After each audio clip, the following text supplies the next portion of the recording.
Assalamualaikum warahmatullahi wabarakatuh. Selamat sore. Salam sejahtera selalu pemirsa Star News TV di mana saja Anda berada di kesempatan kali ini. Syukur alhamdulillah kita kembali bersua dalam program dialog pada hari ini dan saya berada di kampus Patria Arta Makassar dan kita akan berbincang sedikit tentang masalah lembaga penelitian dan pengabdian kepada masyarakat yang ada di Universitas Patria Arta Makassar. Dan saat ini di studio kita telah hadir salah seorang leader ataupun dosen program Magister Manajemen Fakultas Ekonomi Universitas Arta, yakni Dr.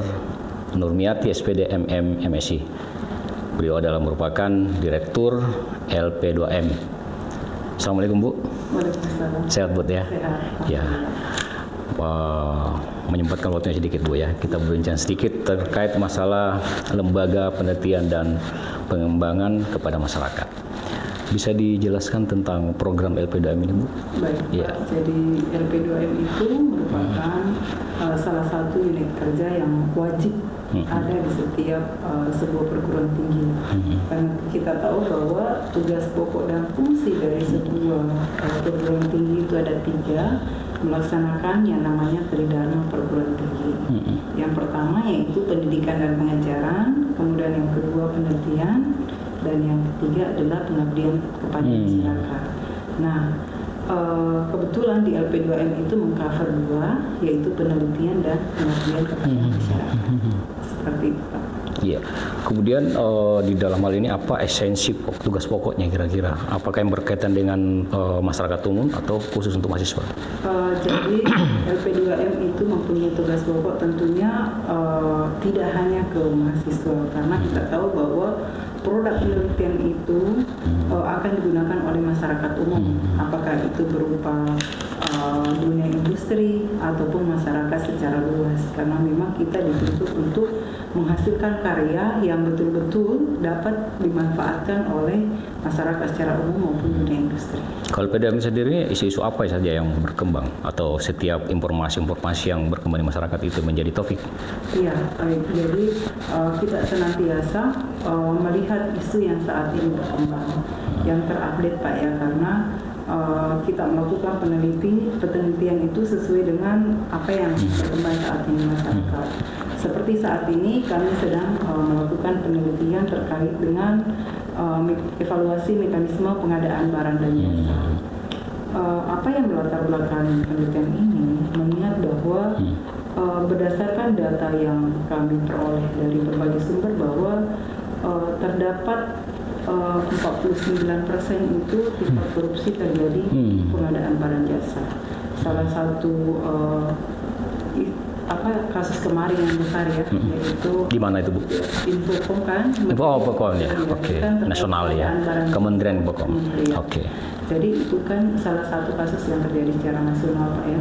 Jadi kami coba melihat apa sih yang menjadi penyebab atau apa yang bisa kita lakukan sebagai salah satu perguruan tinggi yang concern di keuangan daerah dalam rangka mencegah terjadinya penyelewengan di bidang pengadaan barang dan jasa. Kalau dari penelitian itu sendiri, apa penyebabnya yang lebih menonjol biasanya Bu?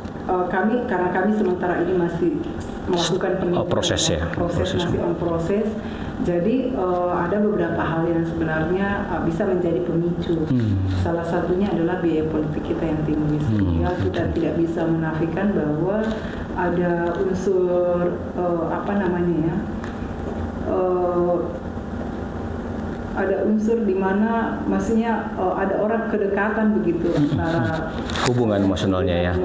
Antara si penyedia dengan pemerintah misalnya. Meskipun saat ini sebenarnya dilakukan upaya untuk meminimalkan itu, karena saat ini hampir semua daerah sudah melakukan pelelangan secara elektronik. Mudah-mudahan dengan itu salah satu cara untuk mencegah terjadinya. Apakah Ibu ingin mengatakan bahwa sebelum ada pelelangan elektronik itu memang kerawanan terjadi ya, yang sangat signifikan gitu? Beberapa hasil penelitian menunjukkan demikian Pak, bahwa secara konvensional sistem itu jauh lebih bagus saat ini ya, karena hampir tidak ada lagi interaksi secara langsung, semuanya by sistem, sehingga untuk mengurangi hal-hal yang kita tidak inginkan itu sudah. Tapi kan buktinya Bu, elektronik juga banyak juga terjadi ya. Seperti katakanlah bukan lagi elektronik tapi produksi yang mengawasi elektronik ini malah yang terjadi di situ.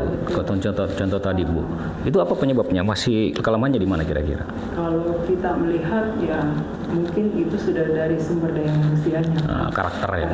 Karakter yang kalau kita bicara sistem sekarang sudah moral, baik. dari ke moral Bu ya. Tapi sistem sebetulnya udah tertata dengan baik ya, dan pemerintah memikirkan hal itu ya. Iya, apalagi saat ini kan disertai dengan SOP Pak ya. Sehingga sekiranya itu berjalan sesuai aturan dan sesuai SOP dan sesuai sistem pelayanan secara elektronik itu, saya kira tidak ada lagi celah untuk bisa kita masuk. Kembali lagi kepada orang yang memang berniat untuk itu. Ya, kembali ke masalah akademis ini kan Partai Arta ini kan akademis Bu ya, universitas tempat perkuliahan, tetapi dia juga memiliki lembaga LP2M itu ya. Nah, kemudian kasus-kasus ini ditangani itu apakah berkotik di daerah Sulawesi Selatan aja atau di luar Sulawesi juga ada? Kalau untuk Universitas Patria Arta itu sudah dari puluhan tahun yang lalu mungkin Pak Patria Arta itu memang fungsinya di keuangan negara, bahkan di Patria Arta ada sendiri lembaga PUKAT, Pusat Studi Kajian Anti Korupsi. Jadi itu memang concernnya untuk melakukan kajian terhadap adanya korupsi dan bahkan. Jadi ini PUKAT di bawah naungan Patria Arta, jadi dia sederajat dengan LP2M. Boleh dikatakan LSM-nya ya? LSM-nya mungkin ya? Enggak? Bukan. Emang lembaga juga ya? Lembaga juga di bawah Universitas Patria Arta, seperti itu Pak. Kemudian saya dengar katanya ini terconnecting ke KPK, itu bisa diceritakan Bu? PUKAT ini. Kalau PUKAT itu terconnecting ke KPK, kami ada kerjasama dengan KPK. Tetapi kalau hal itu di luar penelitian Pak, ada lembaga. Oh ini berarti ini udah dalam bentuk kasus kali ya? Iya. Tapi memang PUKAT-nya yang lebih maju ya? Kalau LP2M ini konsen kepada penelitian kemudian mungkin memberikan semacam rekomendasi. Nanti PUKAT kalau misalnya sudah kasus itu bukan sudah ranah di LP2M lagi. Kemudian connecting-nya Bu, apakah ke usaha akademisi perkuliahan atau juga ke pemerintah daerah? Ini kan yang mengelola lembaga langsung itu keuangan kan, pengelolaan uangan itu kan ke daerah atau pemerintah. Kami kalau penelitian itu bisa ke dunia industri ya, bisa juga ke perusahaan, tetapi beberapa penelitian kami itu lebih banyak ke keuangan daerah, sektor Pak. Ada contoh yang bisa disebutkan di sini sama siapa dengan bekerja? Apakah Kota Madia atau provinsi? Kalau saat ini Pak yang sedang berjalan itu Kota Makassar, Provinsi Sulawesi Selatan dan Kabupaten Goa. Dan itu manfaatnya memang apa yang menjadi fenomenal yang ditemukan di situ dalam kerjasama Pemda dengan LP2M UPA ini? Kalau saat ini kan yang sedang berjalan adalah penelitian pengadaan barang jasa ya. Kami nanti ingin memberikan masukan atau ingin berkontribusi bagaimana menciptakan sebuah panduan sehingga yang namanya pengadaan barang jasa itu tidak terjadi lagi penyelewengan yang memungkinkan untuk menarik ASN untuk diperiksa atau apa ya, kan itu sangat mengganggu kinerja mereka. Berbicara panduan berarti nanti semacam menciptakan sebuah rule ya atau aturan yang direkomendasi ke DPR untuk ditetapkan sebagai aturan perda atau gimana? Mungkin semacam policy brief Pak, jadi kertas kebijakan yang bisa dijadikan sebagai referensi. Oke. Itu udah terjadi Bu? Saat ini masih dalam penyusunan Pak. Penyusunan. Kami masih sama harap. Nanti arahnya kemana nih? Sasaran untuk yang mau dijadikan pilot project katakan demikian apakah? Jadi ada 3 Pak tadi, Provinsi Sulawesi Selatan, Kota Makassar dan Goa. Respon pemerintah sendiri gimana? Alhamdulillah Pak, kami kemarin mengundang beberapa ya perwakilan dari baik pemerintah provinsi, kemudian ada dari Kabupaten Goa, kemudian dari Kota Makassar itu memberikan respon yang sangat bagus. Bahkan mereka mengatakan bahwa kami sangat menanti hasil penelitian ini, semoga bisa kami saling berkolaborasi, bersinergi dengan mereka untuk nantinya hasil penelitian ini bisa dimanfaatkan dengan baik. Berarti pada dasarnya pemimpin daerah juga ini resah dengan kelakuan-kelakuan mungkin tanda petik sebagian ASN yang memiliki moral agak babrok dikit ya Bu ya. Tetapi sejauh mana mungkin tingkat preventif daripada LP2M ini kepada pemerintah kira-kira yang bisa mencegah korupsi? Kalau kami tentunya kan berpedoman pada apa yang sudah ada sebelumnya ya. Jadi tentunya kan kami di lapangan menemukan bahwa sebenarnya mereka itu sudah punya SOP dalam pengadaan barang jasa, dan SOP itu kan sudah menjadi panduan ya bagaimana mereka bekerja berdasarkan SOP. Saya kira kalau itu berjalan dengan seharusnya itu tidak terjadi apa-apa. Dan ini dia kerja. Kalau ada intervensi ya itu beda lagi. Dan ini akan diciptakan aturan itu dari LP2M itu ya. Iya, kami mengevaluasi itu kalau memang ada celah itu nanti yang mungkin kita buatkan upaya-upaya apa yang akan dilakukan untuk tetap berada pada jalurnya Pak. Ya. Bu, ini kan ada Badan Pemeriksa Keuangan juga ya, negara punya ya. Kemudian ada mungkin lembaga-lembaga lain yang sejenis itu, Inspektorat misalnya. Ya. Nah, ini bagaimana kolerasinya dengan lembaga LP2M dengan mereka? Kan beda Pak, kami tidak tupoksi, mereka memeriksa, kami peneliti. Oh, jadi beda ya, peneliti dan pemeriksa beda ya. Jadi terkadang memang di lapangan itu ada yang salah persepsi, kurang respect karena mereka merasa kami periksa, padahal kami itu hanya ingin mencari apa sesungguhnya permasalahannya, bagaimana itu dipecahkan sehingga berjalan lebih baik. Apa perbedaan yang bisa mungkin pemirsa tahu antara peneliti dan pemeriksa, Bu? Kalau penelitian itu kan bagaimana masalah yang ada itu dapat dipecahkan, jadi tidak mencari-cari kesalahan. Kalau audit mungkin itu lebih banyak kan mencari temuan-temuan. Artinya program aplikasi itu yang dilihat sinkronisasinya ya. Itu temuan-temuannya nanti seperti apa? Kalau kita kan tidak mencari temuan, Pak. Ini malah mentor ya, memberikan pemahaman solusi. Iya. Berarti lebih bermanfaat ya, begitu ya. Kemudian secara katakanlah keorganisasian ini memang sistemnya kayak konsultan dibayar atau volunteer atau gimana, Bu, lapangan? Jadi kalau masalah pembiayaan penelitian kebetulan kami mendapat kepercayaan dari pihak USAID, Pak. Jadi USAID, lembaga internasional itu ya. Memberikan dana untuk penelitian ini. Oh, jadi yayasan itu mendapatkan backup dana dari situ ya. Iya. Tetapi mungkin ini maaf, dari segi ideal anggaran itu cukup atau tidak untuk program 1 tahun misalnya? Untuk saat ini saya rasa cukup Pak, karena kami memang diberikan ruang untuk mengajukan waktu itu ya berapa kira-kira budget yang digunakan untuk penelitian ini. Itu berlangsung sudah berapa tahun dengan USAID?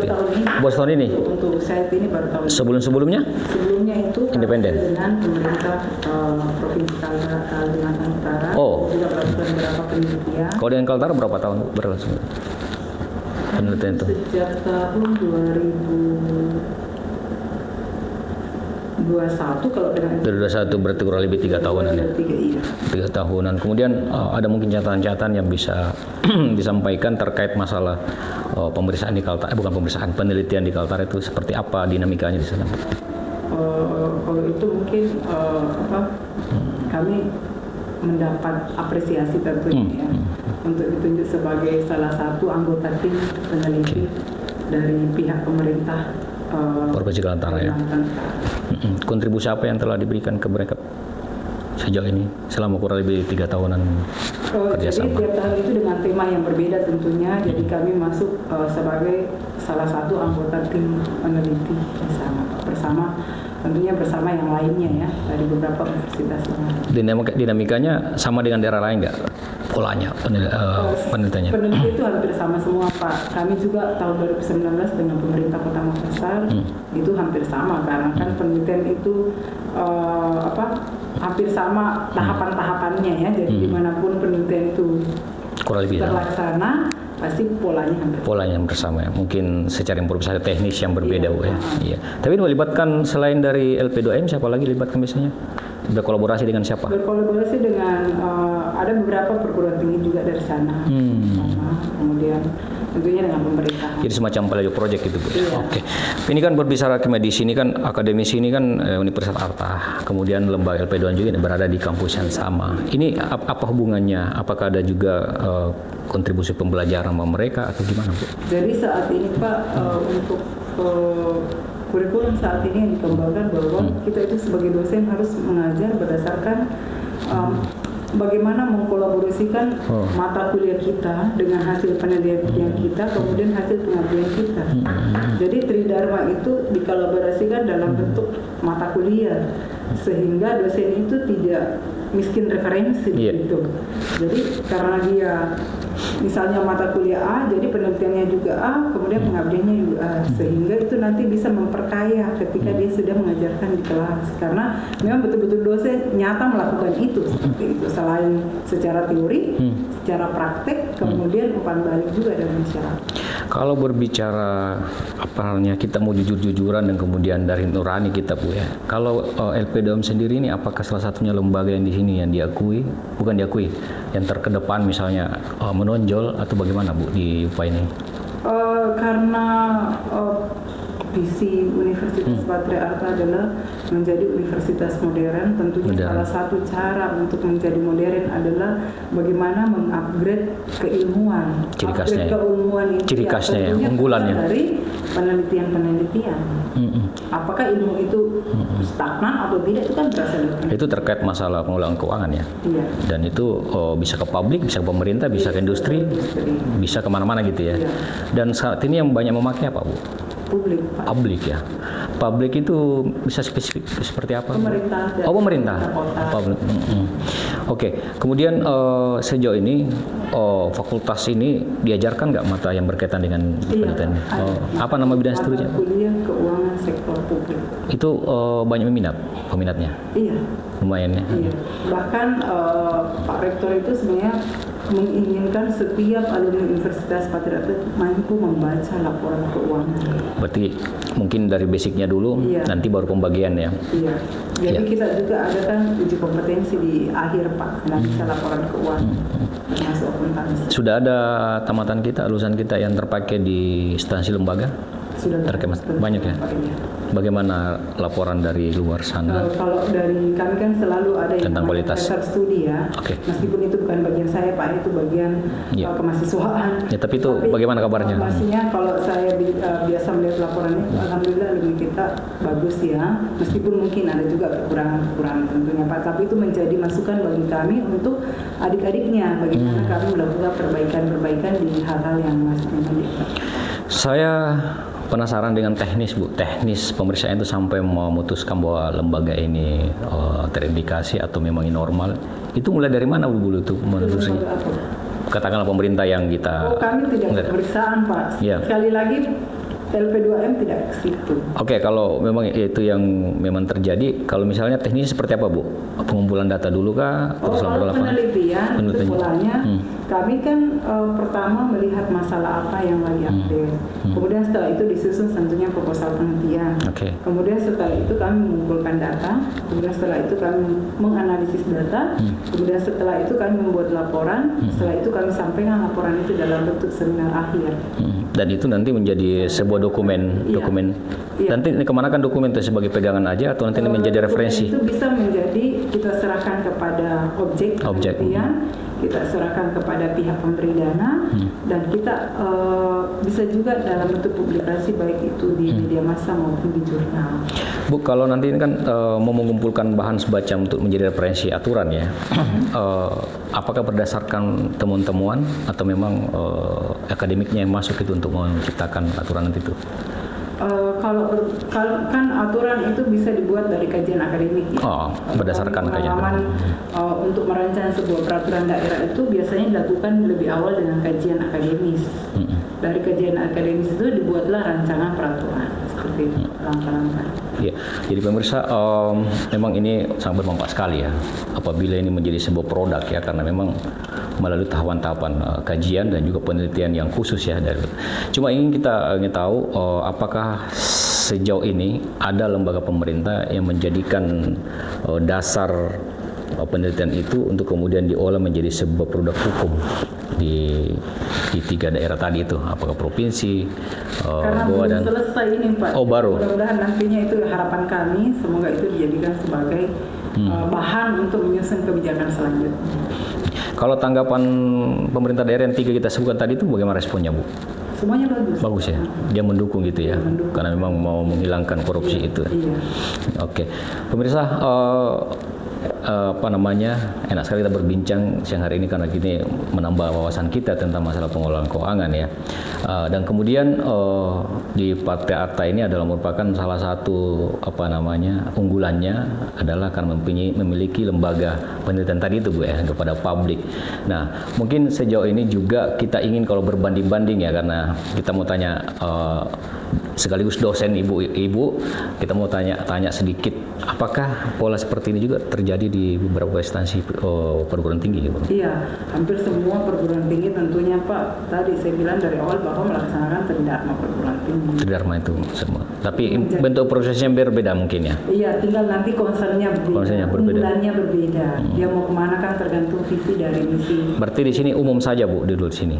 Kalau di Patriarta ini unggulannya umum saja atau ada khusus spesifik Pak. Setiap fakultas kan punya unggulan. Seperti misalnya kalau di ekonomi ya sektor publik tadi. Kemudian di keperawatan itu ada flight nurse. Kemudian kalau di teknik ada robotik seperti itu Pak. Tadi berbicara dasar semua mahasiswa diharapkan ada basicnya ya. Ini penelitian ini masuk semua ke sektor fakultas ya Bu ya? Bisa dipergunakan? Kalau dosennya ya semua, kalau tergantung sih Pak bidang kajian ilmunya kalau memang itu relevan. Dan memang saat ini dibutuhkan adalah kolaborasi. Tidak bisa kita dengan disiplin ilmu. Kolaborasi dengan siapa Bu? Kolaborasi dengan siapa? Semua fakultas. Penelitian saat ini yang bagus bagaimana penelitian itu secara multidisiplin. Saling menunjang gitu ya? Tidak boleh sendiri. Itu yang diharapkan. Yang modern sekarang begitu sekarang ya. Jadi kerjasama, kemudian multidisiplinnya itu. Itu dilakukan di Patriarta UPA ini. Baik pemirsa, kita terbatas waktu dan sudah banyak komprehensif kita bicarakan. Mungkin masih banyak juga, tapi kali ini cukup sekian saja dulu. Tapi kita ingin closing statement dulu dari Ibu terkait masalah LP2M ini. Jadi LP2M di sini merupakan salah satu unit kerja di Universitas Patriarta di mana terus berkarya untuk memberikan manfaat bagi orang banyak, bukan saja kepada perguruan tinggi kami sendiri, tetapi bagaimana kami memberikan manfaat kepada masyarakat luas, baik itu di sektor publik maupun di sektor privat. Baik, Dr. Nurmiati SP MSc yang juga merupakan Direktur LP2M dan juga dosen program Magister Manajemen Fakultas Ekonomi UPA. Terima kasih pemirsa dan terima kasih Ibu telah berbincang dengan kita hari ini. Mudah-mudahan bermanfaat khususnya bagi lembaga pemerintah, industri dan juga lembaga lainnya yang berkeinginan membangun citra pekerjaan bebas dari korupsi. Saya M. Sakir dan juga Dr. Nurmiati. Mohon maaf jika ada salah-salah dan kami undur diri. Assalamualaikum warahmatullahi wabarakatuh. Selamat sore. Assalamualaikum warahmatullahi wabarakatuh.